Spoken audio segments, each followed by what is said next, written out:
حضرت انس رضی اللہ تعالیٰ عنہ فرماتے ہیں میری ماں سلیم نے حلوہ بنایا اور ایک پیالے میں ڈال کر بولیں اے انس یہ رسول اللہ صلی اللہ علیہ وسلم کی خدمت میں لے جاؤ۔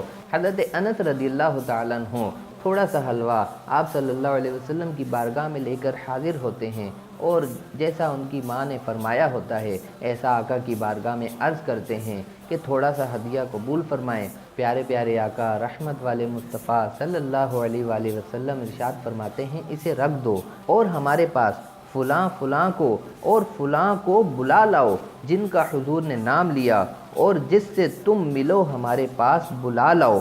میں انہیں بھی بلا لایا جس کا نام لیا تھا اور انہیں بھی جس سے میں ملا۔ پھر واپس لوٹا تو کیا دیکھا کہ گھر میں حاضرین بھرے ہوئے ہیں، تقریباً 300 لوگ جمع تھے۔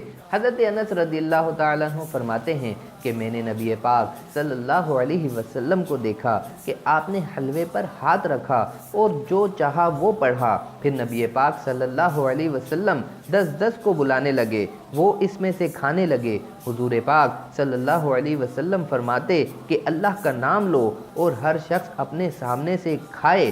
فرمایا کہ لوگوں نے کھایا حتیٰ کہ سیر ہو گئے، ایک ٹولہ نکلتا دوسرا ٹولہ آتا، حتیٰ کہ سب نے کھا لیا۔ پھر مجھ سے حضور پاک صلی اللہ علیہ وسلم نے فرمایا اے انس اٹھا لو۔ میں نے اٹھا لیا، جب اٹھایا تو مجھے نہیں پتا کہ جب رکھا تھا تب زیادہ تھا یا اٹھانے کے بعد زیادہ ہے۔ سبحان اللہ، یہ میرے پیارے آقا صلی اللہ علیہ وسلم کا پیارا معجزہ ہے۔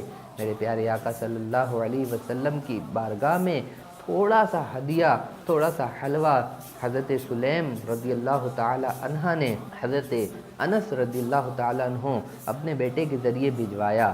تھوڑا سا حلوہ تھا لیکن میرے پیارے آقا صلی اللہ علیہ وسلم کی شان بڑی۔ میرے پیارے آقا صلی اللہ علیہ وسلم کو اللہ پاک نے بڑی رحمت عطا فرمائی ہے کہ نبی پاک صلی اللہ علیہ وسلم نے 300 لوگوں کو وہ حلوہ کھلایا، لیکن حلوہ جتنا تھا اتنا ہی باقی تھا۔ یہ میرے پیارے آقا صلی اللہ علیہ وسلم کی شان ہے، اسی لیے عاشق جھوم جھوم کر کہتے ہیں یہ کس شہنشاہ والا کی آمد آمد ہے۔